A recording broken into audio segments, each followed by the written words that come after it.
Hey, it's Zach. Before we get started, just want to let you know that we mentioned some sensitive issues in this episode. If you're listening with younger kids, you might want to review it first. All right, on with the show.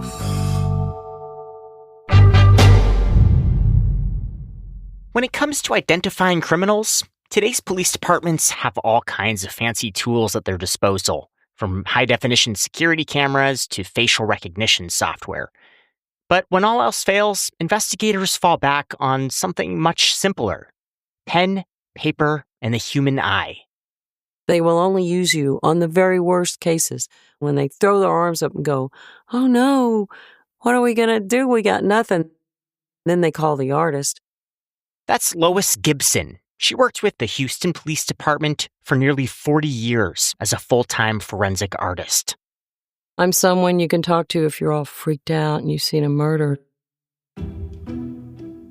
At some point, you've probably seen a police sketch in the news or on social media.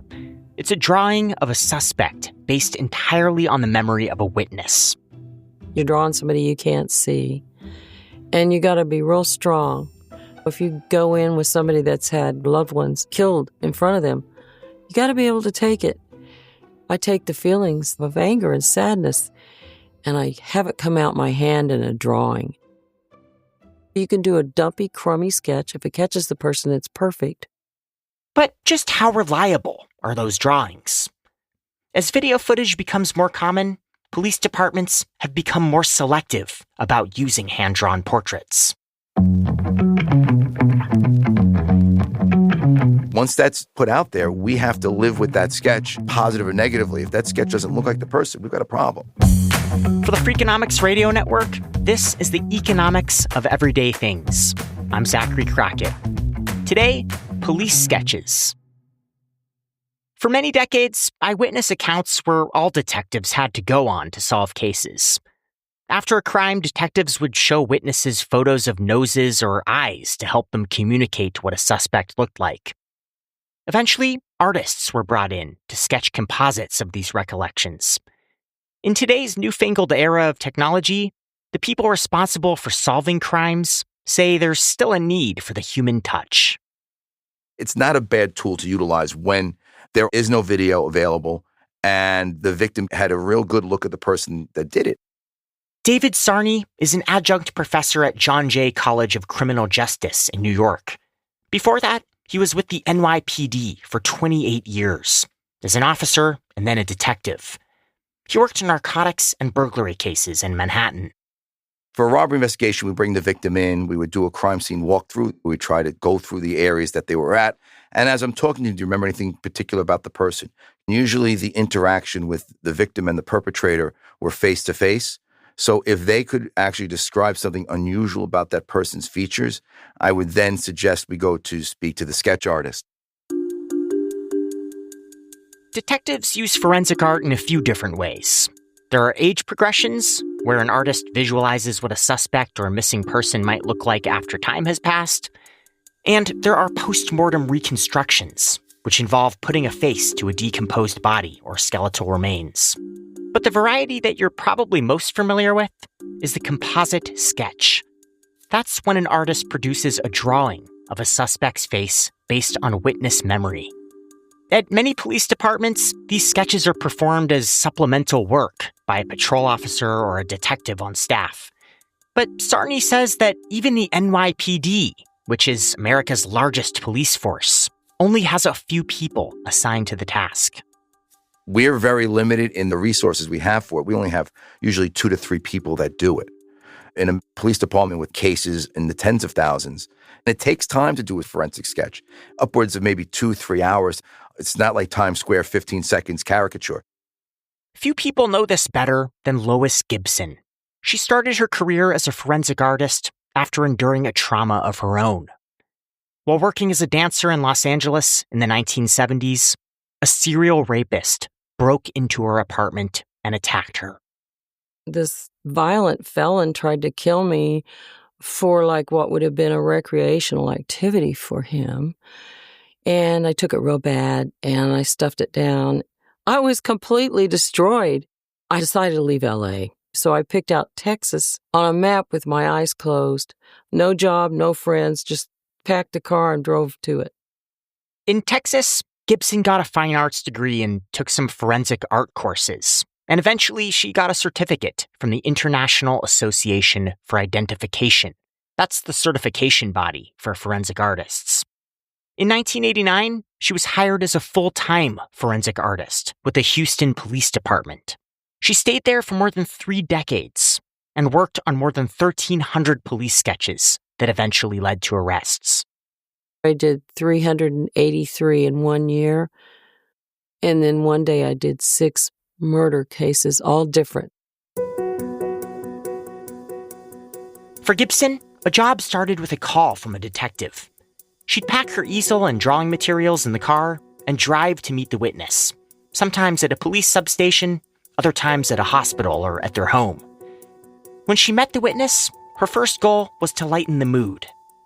It's about handling witnesses who have been through the worst thing in their life. So you have to be a wonderful person to talk to.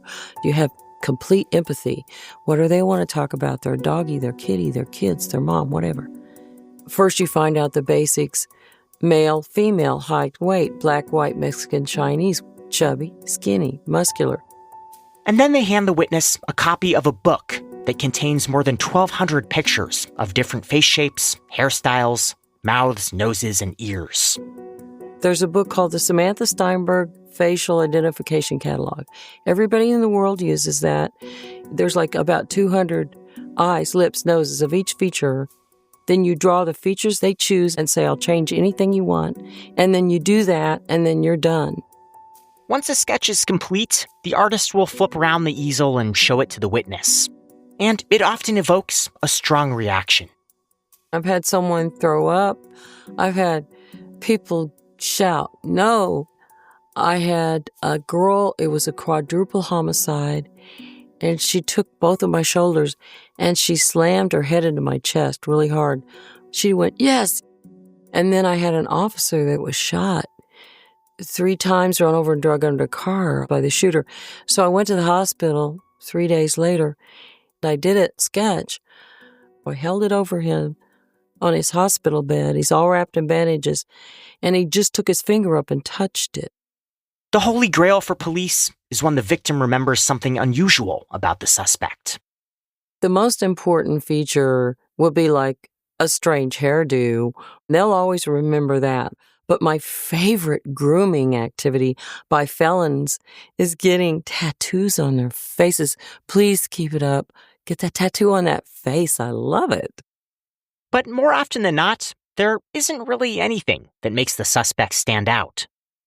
I've done hundreds that are just boring-looking people. And that's a sign of a really good forensic artist, if you can do a real boring person. A full-time forensic artist might earn anywhere from $35,000 to $60,000 a year with the state or local police department. And they can clear more than $100,000 with a federal agency like the FBI. Some artists choose to freelance and might charge a flat fee of $200 or more per sketch. Gibson mostly retired in 2021, but she still takes on the occasional gig. And as one of the most respected artists in the field, she commands a premium. I charge $500 if I work a homicide for a county. When I started, I was charging $35 an hour in the 80s because that's what my redneck plumber husband got. But you can charge what you want. I would do it for free. You want to call me and get it free? Got a baby kidnapping? I don't want to talk about money. Some police departments have switched from hand-drawn sketches to using computer programs like EvoFit. The software creates a composite from a series of randomly generated faces selected by a witness, rather than individual features. But Sarny says it's often more cost-effective to just hire an artist with an easel. You have so many different types of programs out there, and every program has to be vetted, obviously. Police agencies have to pay a licensing fee, so sometimes it's cheaper just to go the hand-to-hand writing route. And computer-powered police sketches come with another problem. They're too precise. The thing about computers, they come out with a picture that looks like a photograph. big mistake. People think it needs to look exactly like the person, and then they never call in a tip because you're not going to have anybody that looks exactly. But a drawing screams, not exact, approximation. Either way, for a detective trying to solve a crime, a composite isn't definitive evidence. But in the right hands, it can be the start of a promising investigation. We can get a sketch, but that sketch is not the be-all, end-all, because we have to determine whether or not that person who's in the sketch is the person who committed the crime. That's coming up.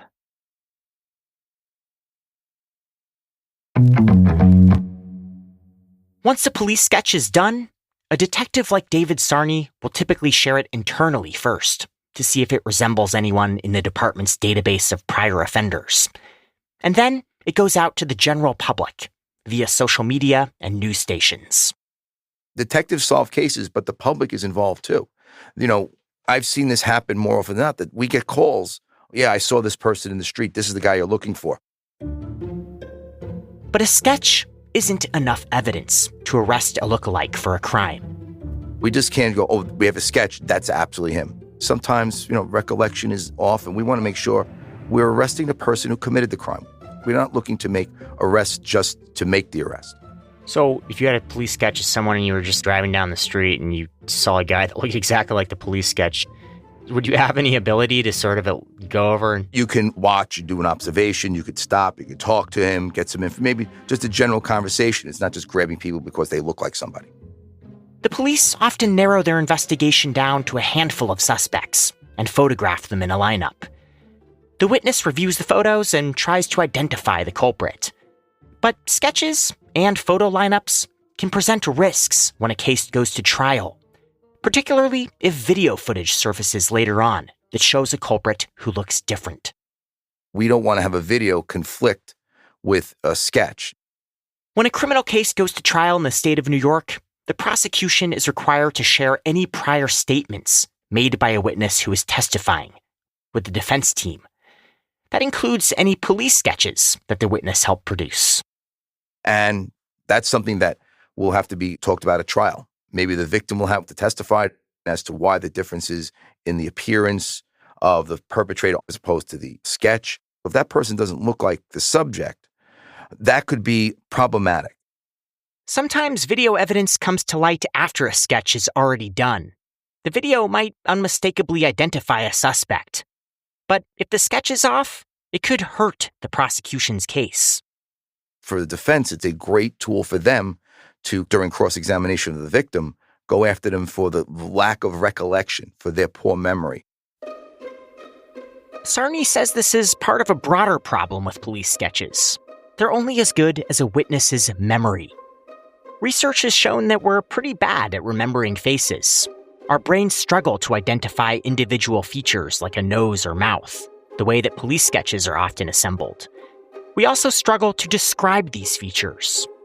Sarney experienced this firsthand during his time with the NYPD. We had a victim who was burglarized. She actually saw the perpetrator. I said, and the first thing is, can you identify the person involved in this? And she said yes. So we bring her to the sketch artist. When we would show the eyes, she would say, no, they're bigger. And no, bigger, bigger. And the sketch artist was like, man, I just have to tell you this. Any bigger, this can look like an alien. But that's what she remembered. Her identification process was not going to be beneficial for this investigation. We had to put the sketch out because it's now part of the case. But Sarney says there were also plenty of cases he worked on where a police sketch played a pivotal role in finding a suspect. Did I make arrests based on every sketch I did? No, but I did have positive results on at least 3. Lois Gibson, the artist, says that her sketches were a lot more fruitful than that. From a 4-year-old, I got a perfect sketch. It caught the guy. He saw a man come in and slash his parents to death, and he gave me a successful sketch. I have witnesses that couldn't talk. Their throats were cut, and I got a sketch that caught the guy. It looked like he posed for it.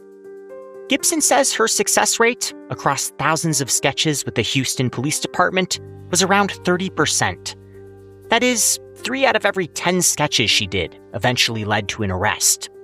That's close to the results for the field as a whole. A 2021 study reviewed 508 sketches by 7 forensic artists and found that, overall, sketches helped identify a suspect in 31% of cases. But that doesn't mean that the right person is always arrested.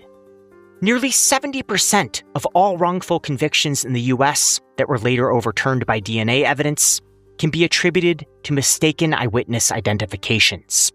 In one case, a man served 14 years behind bars for a rape he didn't commit.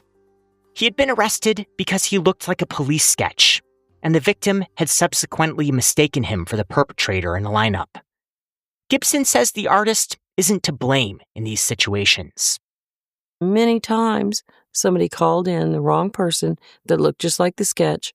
So, wrongful convictions, I wish there were none, but that's nothing to do with a forensic artist. The sketch is just a lead.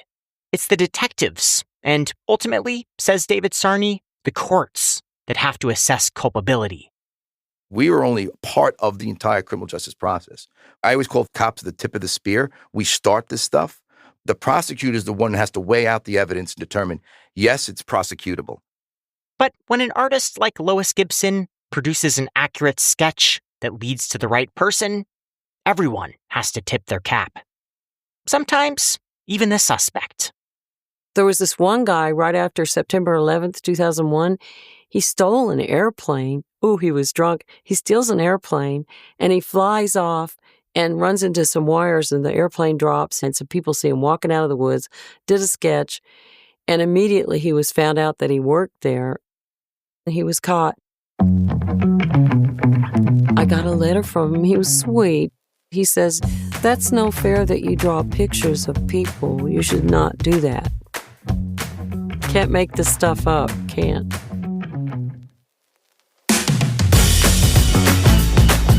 For the Economics of Everyday Things, I'm Zachary Crockett. This episode was produced by me and Sarah Lilly and mixed by Jeremy Johnston. We had help from Daniel Moritz-Rabison.